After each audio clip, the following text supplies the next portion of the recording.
Bismillahirrahmanirrahim. Assalamualaikum warahmatullahi wabarakatuh.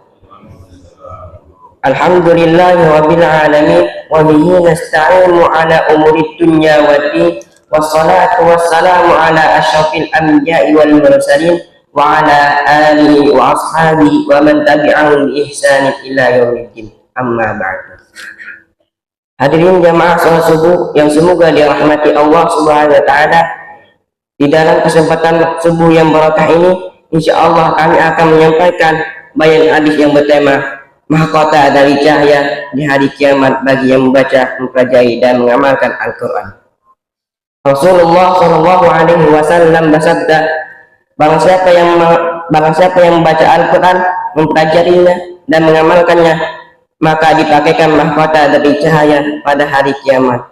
Cahaya seperti cahaya matahari, dan kedua orang tuanya dipakaikan dua jubah kemuliaan yang tidak pernah didapatkan di dunia. Keduanya bertanya, mengapa kami dipakaikan dua jubah ini? Dia berjawab, karena kalian berdua memerintahkan anak kalian untuk mempelajari Al-Quran. Hadis riwayat Hakim. Jemaah salat subuh yang dimuliakan Allah Subhanahu wa taala, pada hari kiamat orang rajin yang membaca, mempelajari dan mengamalkan Al-Quran akan dipakaikan mahkota dari cahaya, dan kedua orang tuanya akan dipakaikan jubah kemuliaan sebagai balasan atas amalnya yang berupa perintah untuk mempelajari Al-Quran kepada anaknya. Rasulullah SAW menekankan kepada umatnya untuk selalu membaca, mempelajari dan mengamalkan Al-Quran. Untuk itu perlu usaha untuk memahami dan menghayati, mendalami kandungannya dengan benar, yang dalam bahasa Al-Quran disebut at-tadabbur. Az-Zamakhsyari menyatakan, tadabbur adalah merenungkan dan mengaji apa yang di dalamnya, mencakup seluruh akibat dan tujuan, serta mengamalkan apa yang menjadi hasil renungannya. Maka makna tadabbur Al-Quran adalah merenungkan apa makna-makna dan mengungkap seluruh apa-apa yang menjadi kandungannya. Ibnu Mas'ud radhiyallahu anhu berkata, apabila kami mempelajari 10 ayat dari Nabi SAW, kami tidak melanjutkannya dengan ayat setelahnya, sehingga kami mengamalkannya. Syekh Ihsan bin Salah Al-Umayyid dalam buku Seri Al-Tadabbur Al-Quran menjelaskan, menghadirkan di dalam hati diri kita keyakinan penuh sebelum memulai membacanya, bahwa Al-Quran adalah kekayaan yang paling berharga bagi kita. Al-Quran adalah segala bagi kita. Al-Quran adalah ruh nyawa, tanpanya kita adalah mayat yang berjalan. Al-Quran adalah cahaya, tanpanya kita buta dalam menapaki kehidupan dunia. Keyakinan ini harus kita hadirkan di dalam hati, perasaan dan pikiran kita.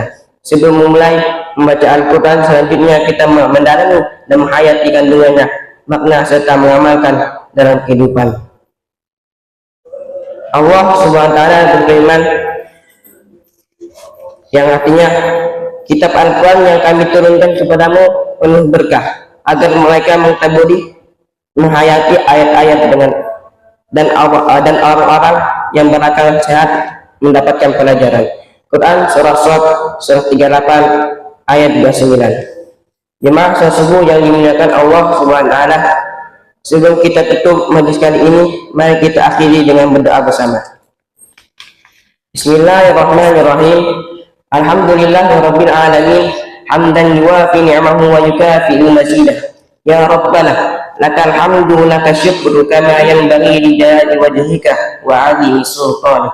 Allahumma shalli wa sallim ala sayyidina Muhammadin wa ala sayyidina Muhammadin. Ya Allah yang Maha Besar dan Maha Kuasa, kami mohon kepada Engkau ya Allah, untuk para musyrik, pemberi wakaf, orang tua asuh, donatur, pembina dan pengurus yayasan, pengurus Pompes, Bapak Ibu jemaah salat subuh Masjid Daratul Abrar, umat muslimin dan muslimat. Diampuni dosa-dosanya, dosa besar, dosa kecil, disengaja atau tidak disengaja. Diberi hidayah agar dapat melaksanakan semua perintahmu dan meninggalkan semua laranganmu. Diberi kesehatan agar bisa istiqamah dalam melaksanakan ibadah, baik yang wajib yang sunnah maupun yang sunnah. Diberi rezeki yang luas dan berkah agar mau berbagi kepada anak yatim dan muafah dalam perjuangan Islam. Diberi kemampuan bisa bersabar jika menerima musibah dan pandai mensyukuri kenikmatan. diberi keturunan qurrata a'yun, keturunan yang soleh dan solihah. Rabbana atina fid dunya hasanah wa fil akhirati hasanah wa qina adzabannar. Subhana rabbika bil izzati amma yasifun wassalamun alal mursalin walhamdulillahi rabbil alamin. Sekian dari saya. Wassalamualaikum warahmatullahi wabarakatuh.